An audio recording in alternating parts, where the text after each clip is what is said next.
Hello friend, this is Preeti and welcome to RP classes. आज हम करेंगे क्लास 10th का एक्सरसाइज 5.2 का क्वेश्चन नंबर 18 स्टार्ट में कहता है the sum of the fourth and eighth term of an AP is 24 and the sum of sixth and 10th term is 44। Find the first 3 term of the AP. देखो, किसी भी AP की कोई भी term हमें निकालनी है तो हमें दो चीजों की जरूरत पड़ती है, एक ए और डी। ठीक है, दो चीजों की जरूरत पड़ने वाली है, एक ए और डी की। तो ए और डी कहां से निकलेंगे? इन्होंने जो इन्फॉर्मेशन दी हुई है क्या कि सम है 4 टर्म का और 8 टर्म का 24 और सम है 6 और 10 टर्म का कितना 44। इस इंफॉर्मेशन से हम ए और डी की वैल्यू निकालेंगे और फिर उस वैल्यू से हम क्या करेंगे, ये 3 टर्म्स इस एपी की निकाल सकते हैं। तो आइए देखो क्वेश्चन को कैसे करना है। तो सबसे पहले हम अपना nth फॉर्मूला लिखेंगे। ठीक है, क्वेश्चन नंबर 18।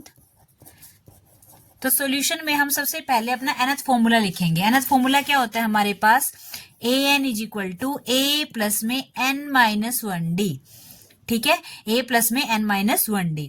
तो जो फर्स्ट कंडीशन है उसके अकॉर्डिंग क्या है कि 4 टर्म का और 8 टर्म का जो हमारे पास सम होगा वो 24 के इक्वल होगा। तो यहां पे हम लिखेंगे according to first condition. First condition क्या कहती है कि फर्स्ट कंडीशन के अकॉर्डिंग कि जो A4 है प्लस में A8 है वो किसके इक्वल है? 24 के इक्वल है। ठीक है, अब A4 की वैल्यू यानी कि टर्म 4 है तो यहां से हम A4 की वैल्यू पुट कर देंगे इस फॉर्मूले के अकॉर्डिंग। जैसे an है a plus n minus 1d, n की जगह हम रख देंगे 4। ठीक है, तो यहां पे हम लिखेंगे a प्लस में n की जगह 4 माइनस 1 और साथ में क्या है d प्लस में अब a8 है, a प्लस में a8 की n की जगह क्या है 8 है, अब की बार 8 माइनस 1 और साथ में क्या है d इज इक्वल टू कितना हो गया हमारे पास 24। अब इसको सोल्व करो। देखो, a प्लस में 4 में से बन गया 3d। ठीक है, प्लस में a प्लस 8 में से बन गया 7d इज इक्वल टू 24। ये भी a दोनों प्लस के तो प्लस प्लस हो जाएंगे। 1a प्लस 1a कितना हो जाएगा 2a प्लस में 7d 3d, टोटल कितना हो गया 7 plus 3 10d is equal to कितना हो गया 24। अब देखो ये सारे 2 से कटने वाले हैं, इनमें से सबसे पहले 2 कॉमन लेंगे अगर हम, तो क्या होगा 2 अगर हमने बाहर रखा तो अंदर क्या रहा a प्लस में 2 5 जा 10 और साथ में क्या है d इज इक्वल टू 24। अब ये 2 इसके साथ मल्टीप्लाई में है, अगर इधर लेके आए तो क्या होगा a प्लस में 5d is equal to 24 divide by 2, 2 1 जा 1, 2 2 जा 4, तो ये क्या बना a प्लस में 5d इज इक्वल टू 12। ये हमारी हो गई फर्स्ट इक्वेशन। ठीक है, फर्स्ट इक्वेशन हमने फर्स्ट कंडीशन से ली है। फर्स्ट कंडीशन थी कि a4 प्लस a8 24 के इक्वल है। ठीक है, 4 टर्म 8 टर्म 24 के इक्वल है दोनों का सम। ठीक, और फॉर्मूले का यूज हम nth फॉर्मूले का यूज कर रहे हैं। ठीक है ना, तो अगली जो कंडीशन है हमारी क्या है? According to second condition. ठीक है, सेकंड कंडीशन के अकॉर्डिंग क्या है कि जो टर्म कौन सी है 6 टर्म है और टर्म जो 10th टर्म है दोनों का सम 44 के इक्वल है। अब 6 टर्म को हम कैसे लिख सकते हैं? a 6 है ना ये, तो हम कैसे लिख सकते हैं a प्लस में 6 माइनस 1d प्लस में अब 10 को कैसे लिख सकते हैं a प्लस में 10 माइनस 1d। ठीक है, इज इक्वल टू 44। ठीक, अब क्या होगा सोल्व करेंगे इसको। a प्लस में 6 में से गया 5d प्लस में a प्लस 10 में से बन गया कितना बना 9d is equal to 44।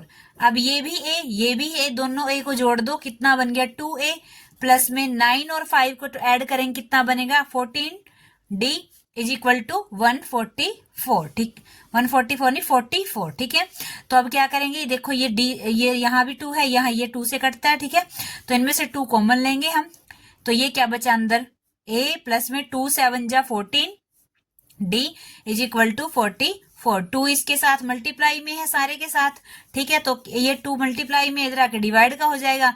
a plus में 7d is equal to 44 divide by 2 22। It means कि a प्लस में 7d इज इक्वल टू कितना है हमारा 22। ये इक्वेशन मान ली सेकंड। ये सेकंड इक्वेशन, ये फर्स्ट इक्वेशन। सेकंड में से अगर हम फर्स्ट को माइनस करते हैं तो हमारे पास क्या बचता है सेकंड इक्वेशन में से equation second minus equation first is equal to, तो अब इस सेकंड इक्वेशन लिखेंगे पहले a प्लस में 7d इज इक्वल टू 22 और इक्वेशन फर्स्ट है हमारे पास a प्लस में 5d इज इक्वल टू 12।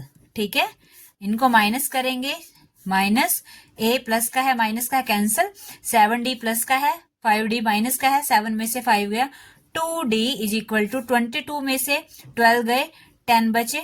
ठीक है, तो यहाँ पे d के साथ 2 क्या है मल्टीप्लाई में है, इधर आके डिवाइड का हो जाएगा, d is equal to 10 divide by 2 कितना बचा 5, यानी कि d की वैल्यू हमारे पास कितनी आई 5। d की वैल्यू आ गई हमारे पास 5। शुरू में मैंने बताया था कि दो चीजों की जरूरत पड़ती है d और a की, d आ गया हमारे पास 5।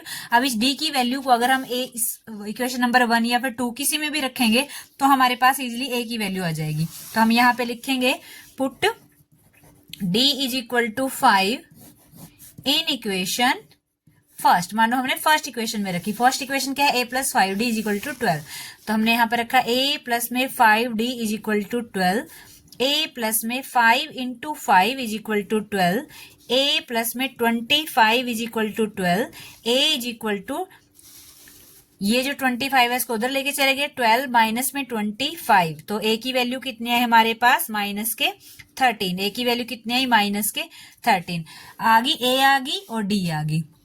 ठीक है, अब a और d से हम क्या करेंगे, अपनी जो 3 टर्म्स हैं वो निकालेंगे। तो जो टर्म नंबर 1 है a1 वो कैसे निकालते हैं, वो होती है a। ठीक है, टर्म a क्या होती है a। टर्म 2 जिसको हम a2 बोलते हैं वो क्या होती है a प्लस d। ठीक है, a प्लस d। अब a कितना है हमारे पास, a है हमारे पास माइनस के 13 और d कितना है प्लस 5 माइनस के 8, यानी a2 हमारे पास आ गया 8 माइनस के। अब a3 कैसे निकालेंगे, a प्लस में 2d। ठीक है, a कितना है माइनस के 13 प्लस में 2 इंटू d कितना है 5, तो ये क्या बना माइनस के 13 प्लस में 5 2 जा 10, प्लस माइनस माइनस होगा, 13 में से 10 माइनस करेंगे तो क्या बचा माइनस के 3। ठीक है, तो हमारे पास AP क्या बन गई, AP बनी हमारे पास ये a कितना है a1 इजिकल टू a वो कितना है माइनस के 13। ठीक है, तो ये क्या बना माइनस के 13, 8 वो भी माइनस के और साथ में क्या है माइनस के 3। ठीक है, ये हमारा आंसर है। अगर आपको वीडियो अच्छी लगी, क्वेश्चन अच्छे से समझ में आया तो वीडियो को लाइक शेयर एंड सब्सक्राइब कीजिए हमारे चैनल को। अगर आपको इसी एक्सरसाइज या अदर एक्सरसाइज के कोई भी क्वेश्चन करना है तो आप हमारे चैनल की प्लेलिस्ट या फिर डिस्क्रिप्शन चेक कर सकते हैं। Thank you.